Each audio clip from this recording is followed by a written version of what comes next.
Even though there may not have been some huge cameo or anything like that, this was one of the best overall episodes from this season for sure. Bryce Dallas Howard always knocks it out of the park, and this was no different. The story progressed in new and engaging ways.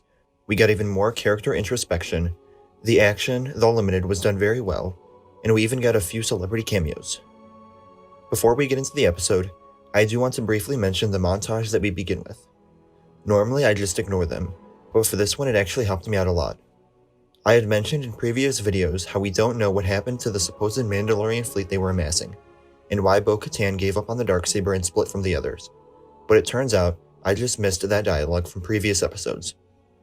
The montage did a good job of reminding the audience how we got to this situation, and it helped fill me in on what I thought were plot holes in the story.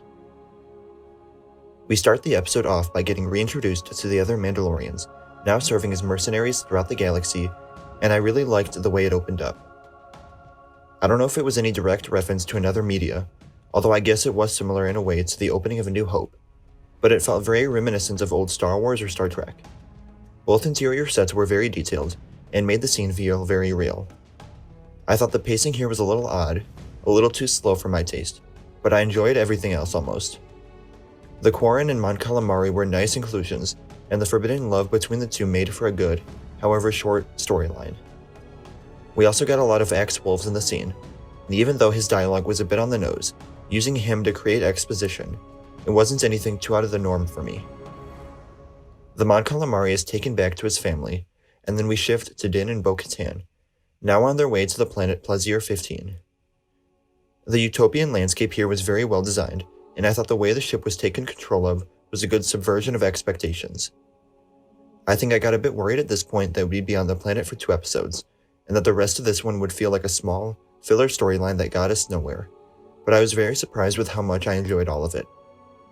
The society and culture of the planet were fascinating, and I enjoyed getting to spread out and see multiple places that were all very unique. We start off by meeting the rulers of the planet, which turn out to be played by Jack Black and Lizzo, which honestly for me felt perfect. It could have been a very serious actor in a dramatic role, but I enjoyed the comedy and lightheartedness that the two of them brought to the episode. There were times when I thought that they didn't exactly fit within the story, but those were small moments later on that I never paid much attention to. We meet them in a banquet hall, and even though it didn't mean much for the story, I was astounded at how detailed they made everything in the scene. We got a bunch of different alien species, and everything with the food in the floating pod that they were drinking from felt so luxurious and vibrant. A short dialogue between the 4 of them catches us up on what's occurring here, and even though I was a bit hesitant when it was revealed that the Lord was a former Imperial part of the amnesty program, I did come around on it. It showed us how not every Imperial is like Kane, and that there are others out there who did become reformed and have made a better life for themselves and the galaxy. The group moves outside, and the repeated mentioning of the charter and how it gets in the way did become tiresome for me. It just felt like it was constantly in the way, and I didn't think it needed to be brought up that many times. The investigation begins, and I enjoyed the way this played out. Even though it wasn't anything major they were looking into, it was still something important but obscure where I still cared about what they were finding, because I myself had little to no idea what the problem could turn out to be. They start by visiting the head of security, who turns out to be another celebrity cameo, Christopher Lloyd. I'll be honest that I expected his appearance to be a one-off, but I'm glad he got to have somewhat of a larger role and get brought back later in the episode. They then go off to meet the Ugnaughts, who work on the droids, and I do want to bring up how good the dynamic between Din and Bo-Katan was in this episode. We've seen them work together in the past, but it never felt like this. The dialogue bounced back and forth very well, and they complemented each other nicely when it came to the investigation, but we could still see the conflict from their different approaches and beliefs. We got a little nice name drop Aquil, and then head to the docks where we get to see some of the battle droids working. Like I mentioned earlier, I was worried that this would feel like a filler episode, but I think a main reason, other than the ending of course, that it didn't was because of these droids. There was such a variety of them, some familiar and some not, but it really made me interested in the set and what was happening.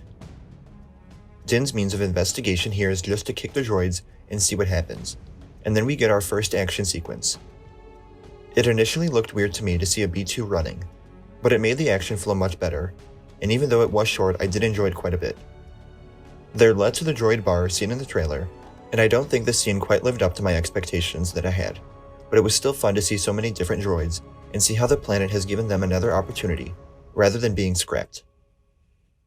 The investigation continues, and we eventually learn that nanobots were placed into the drink that undoes their reprogramming, which leads to us back to the head of security.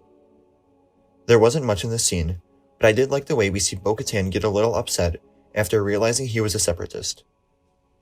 Din has a thing against droids, which is brought up multiple times in the episode, and it's past trauma that still impacts him today.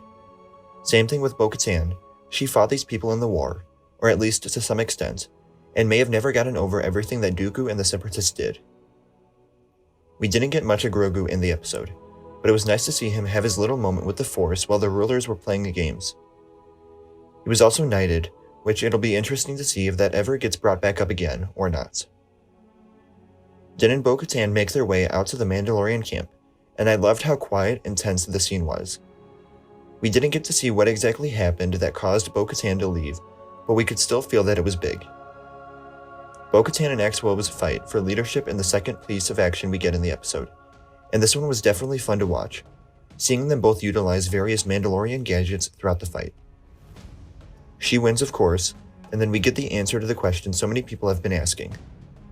After Bo-Katan freed Din on Mandalore, I know there was a lot of speculation as to why Bo-Katan isn't the rightful wielder now of the Darksaber. I don't quite know why Din put off giving the blade to her, but it made for a very powerful scene as Bo-Katan gets her claim to leadership and seemingly unites at least this one group of Mandalorians together. It'll be interesting to see where this all goes from here, but it's looking like Bo-Katan may become the main character of the series.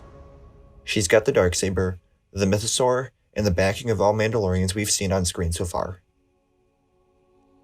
Guns for Hire drastically moves the story forward, while still telling an engrossing mystery with strong character moments, earning a rating of 9 out of 10. Let me know what you thought of the episode in the comments below. Remember to like the video, and subscribe for more reviews like this, and remember to follow me on Instagram, Twitter, and TikTok. Thank you all for watching, and remember, the Force will be with you, always.